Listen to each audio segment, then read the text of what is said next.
हर Friday, every Friday की most recommended दुआ मफातिहुल जिन्ना में भी है, डिवाइन कॉल के ऊपर भी है। मोस्ट आप लोग यहाँ 100% पढ़ते होंगे।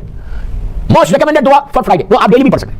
हार्डली 5 या 6 मिनट की दुआ, मैक्सिमम 10 मिनट्स।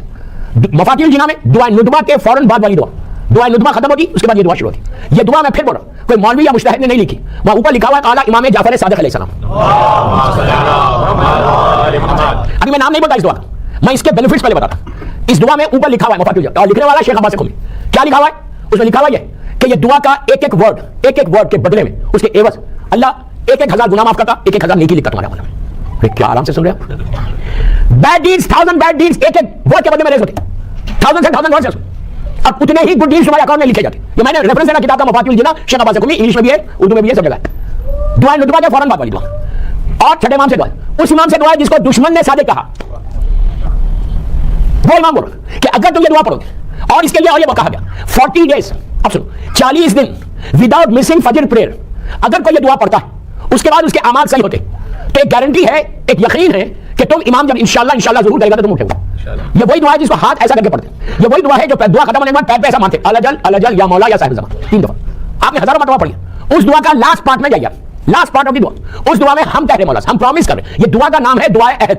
अहद यानी प्रॉमिस कर रहे हैं, वादा कर रहे हैं, अहद कर रहे हैं मौला से। क्या अहद कर रहे हैं? कि मौला जब आप ज़ुहूर करेंगे तो मैं अपने कफन को, अपने बॉडी, मैं ग्रेव के अंदर हूं, मैं अपने कफन को अपनी बॉडी पे रैप करूंगा और नेज़े को लेकर उठूंगा और आपकी नुसरत करूंगा। इससे अच्छा और क्या चांस है? इससे अच्छा और क्या है? आप बोलेंगे आने नहीं चाह रहे नीचे से। याद रखो यार, ये जिंदगी है, ये जिंदगी नहीं है जो बर्मिंघम में या जमीन के ऊपर हम गुजार रहे हैं। ये टेम्परेरी लाइफ, इसमें सिवाय स्ट्रगल के कुछ नहीं, सिवाय स्ट्रेस के कुछ नहीं, सिवाय बीमारियों के कुछ नहीं, सिवाय परेशानियों के कुछ नहीं। ये इवन वर्ल्ड, दुआ करो, ये शुक्र अदा करो कि हम अहले बैत से वाबस्ता है, ये शुक्र अदा करो कि मेरा इमाम जिंदा है। क्या आप नहीं चाहते कि ज़माने के इमाम के लश्कर को ज्वाइन करें? वो कौन सा बदनसीब शिया होगा जो वो ये बोलेगा मैं नहीं ज्वाइन करता? नहीं ज्वाइन करेगा तो तुम ग्रेव में रहोगे, परसेंट बढ़ोगे, हजारों साल रहोगे, लाखों साल नीचे रहोगे। एक चांस है हम सबको, इससे बेहतर चांस क्या होगा कि जब तुम उठोगे तुम बर्मिंघम में दफनो, दुनिया के किसी हिस्से में दफनो, doesn't make any difference.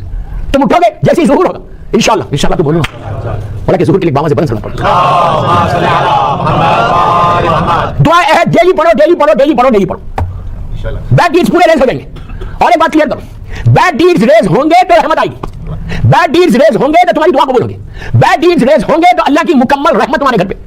Otherwise आप स्ट्रगल में रहेंगे, पूरी जिंदगी स्ट्रगल में रहेंगे। पीसफुल रहना नहीं चाहते, इससे ज्यादा पीसफुल और क्या मासूम दे रहे तुमको। मौला बोले कि तुम ये दुआ पढ़ो, लेकिन ऑफ कोर्स कंडीशंस अप्लाई। ये नहीं करना कि दुआ पढ़ के फिर जाकर रिबतें कर रहे हैं, ये नहीं कर सकते दुआ करके फिर आप हराम रिस्क खा रहे हैं, ये भी नहीं कर सकते दुआ करके आप म्यूजिक सुन रहे हैं, ये भी नहीं कर सकते कि दुआ करके आप लोगों को हर्ट कर रहे हैं। ऑफ कोर्स कंडीशंस अप्लाई, वो सारे कंडीशंस के साथ अगर आप दुआ पढ़ तो तुम्हारे लिए बरसत इतनी आराम की। आप सोचो अगर मेरे पूरे बैड डीड्स रेज हो जाए तो बरसत में क्या है?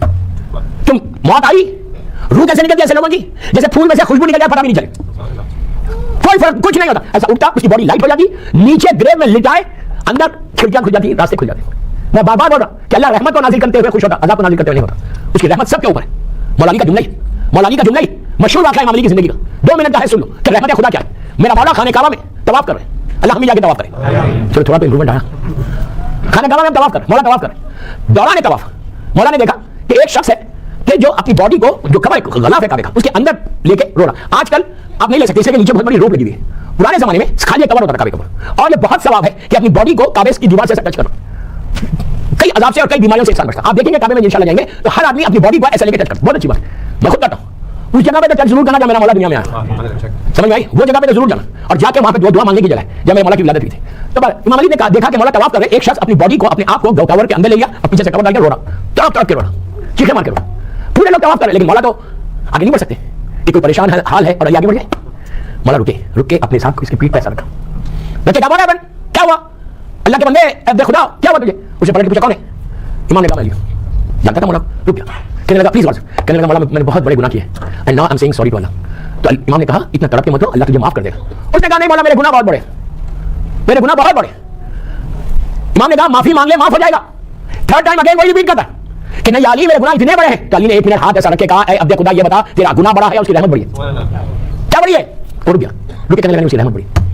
तो समझ में आई बात? अगर दुआ है तुम्हारे गुनाहों को रेस करने वाली दुआ है, और उसमें यह कंफर्म किया गया कि तुम खबर से उठोगे और उठ के इमाम के लश्कर में जाके शामिल होगे।